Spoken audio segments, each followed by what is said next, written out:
Olá, tudo bem? Como é bom poder revê-los nesta aula que teremos agora a respeito da pessoa e da obra do nosso Senhor Jesus Cristo. Certamente esta é uma das aulas mais importantes que nós estudaremos, porque Jesus é a figura central da nossa fé.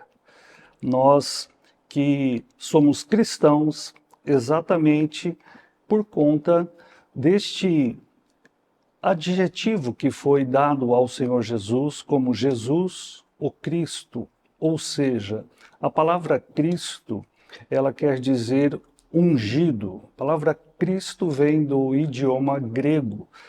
O relativo à palavra Cristo em hebraico é Messias. E ambas, tanto Cristo quanto Messias, significam ungido, ungido por Deus para realizar a obra para a qual o Senhor já havia preparado antes da fundação do mundo. Nós vamos falar um pouco melhor sobre isso.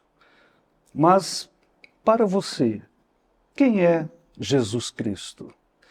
Para alguns, ele é um mestre, um iluminado, mas o objetivo da nossa aula é que você entenda que Jesus Cristo é Deus.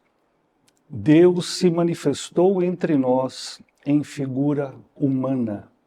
Ele se encarnou numa figura humana, viveu entre nós, ele se doou em nosso lugar para satisfazer a justiça de Deus, que havia sido maculada, a justiça de Deus havia sido transgredida pelo ser humano quando este pecou. E Jesus Cristo, então, se colocou para salvar a humanidade desta condenação, porque havia pecado. E o salário do pecado, a palavra do Senhor nos diz, é a morte. Mas não apenas a morte física, mas principalmente a morte espiritual.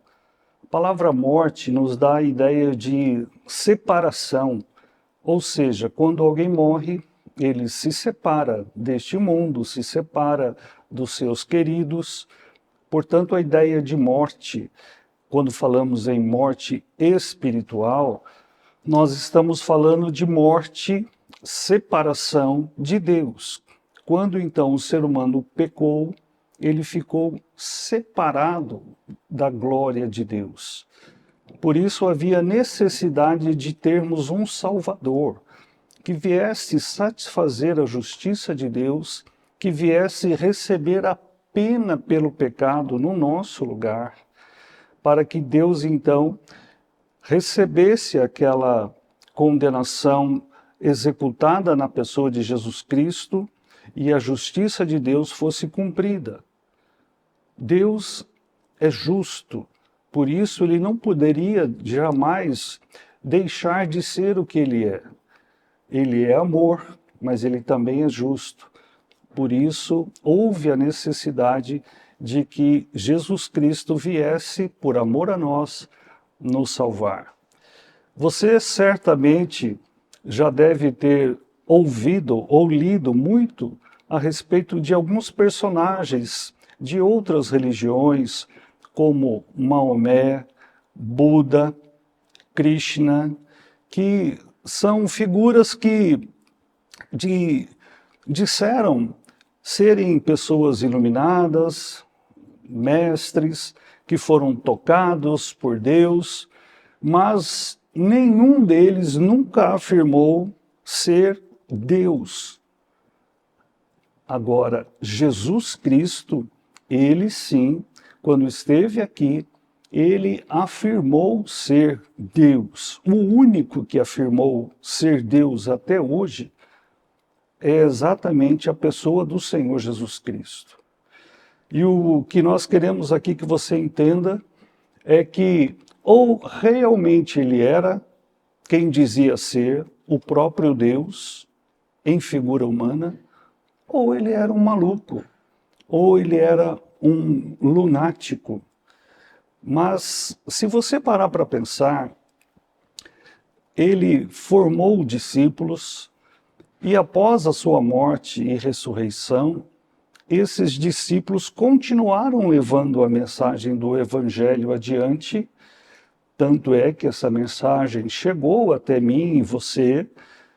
A religião cristã é a maior religião do mundo, ou seja, os primeiros discípulos que o conheceram levaram essa mensagem adiante e morreram por esta mensagem, porque as perseguições que vieram sobre eles ceifou a vida de todos eles, exceção ao apóstolo João, que morreu de morte natural. Mas a pergunta que eu quero colocar para você é: você morreria por uma mentira, caso fosse uma mentira? Você estaria disposto a perder os seus bens, como muitos deles perderam? Não apenas os apóstolos, mas os primeiros cristãos durante as perseguições foram perseguidos, presos, muitos foram lançados às feras, a leões, a animais selvagens que os devoravam para espetáculos, né, mórbidos, obviamente, mas pessoas se divertiam ao ver cristãos morrendo, mas eles não negaram a fé em Jesus. Ou seja, será que essas pessoas morreriam caso Jesus não tivesse existido, ou se realmente ele não fosse quem dizia ser? É algo que você talvez nunca tenha parado para pensar, mas é importante. Por que eu destaco a importância do fato de Jesus afirmar ser Deus?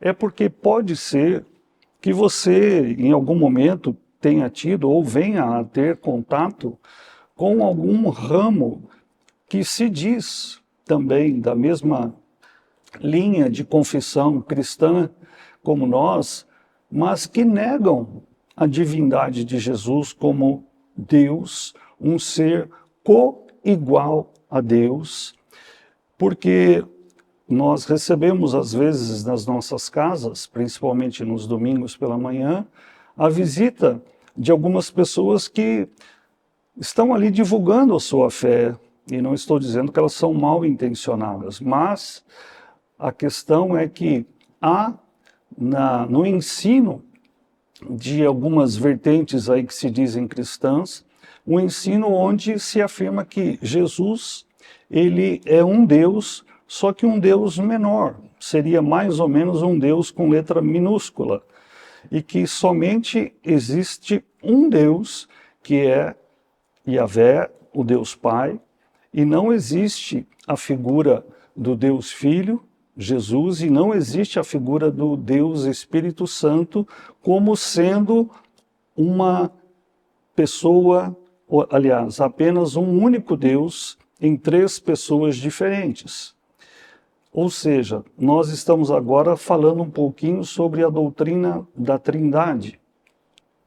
Esta doutrina da Trindade é muito atacada, porque a palavra Trindade não aparece nas Escrituras Sagradas. E muitos usam até este argumento, dizendo que, olha, a palavra Trindade não consta na Bíblia. Mas não é pelo fato de não constar na Bíblia uma palavra, não quer dizer que ela não exista.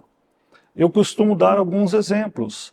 Eu digo assim, olha, Marte existe na Bíblia, a palavra Marte, o planeta Marte, Mercúrio, enfim, poderia dar inúmeros exemplos. Não, esses nomes não aparecem na Bíblia, mas não é por isso que eles não existam.